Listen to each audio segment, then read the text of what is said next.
কি অদ্ভুত তাই না? তুমিও ভালোবাসো, আমিও ভালোবাসি, কিন্তু কেউ কারোর সাথে যোগাযোগ নাই। দুজনই দূর থেকে প্রচুর ভালোবাসি। জানি তোমাকে আর কখনোই পাবো না, তোমার সাথে কথাও হবে না। কত সহজেই সব কিছু শেষ হয়ে গেল। তোমার কষ্ট হয় না?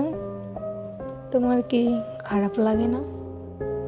আমার কিন্তু খুব কষ্ট হয়। একটু কথা বলতে ইচ্ছে করে, চারদিক হাহাকার লাগে, তবুও কথা বলতে পারি না, যোগাযোগ করতে পারি না। তুমি ওই দূরেই ভালো থাকো সব সময়। তোমার জন্য এটাই দোয়া করি, পৃথিবীর সকল সুখ তোমার হোক। আল্লাহ যেন তোমাকে সব সময় সুখে রাখে। এই দুনিয়াতে তোমার জন্য কখনোই সুখের অভাব না হয়।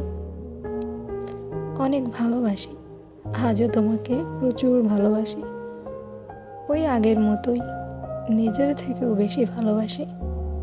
তোমাকে ভুলে যাওয়া সম্ভব না। ওই যে মানুষ বলে দূর থেকেই নাকি ভালোবাসা সুন্দর, আমিও তোমাকে ওই দূর থেকেই সারা জীবন ভালোবেসে যাব। কখনোই প্রকাশ করব না। থাক না কিছু ভালোবাসা আমার নিজের কাছে, অপ্রকাশিতভাবে, শুধু নিজের মনের ভিতরেই গেঁথে রাখবো সব সময়।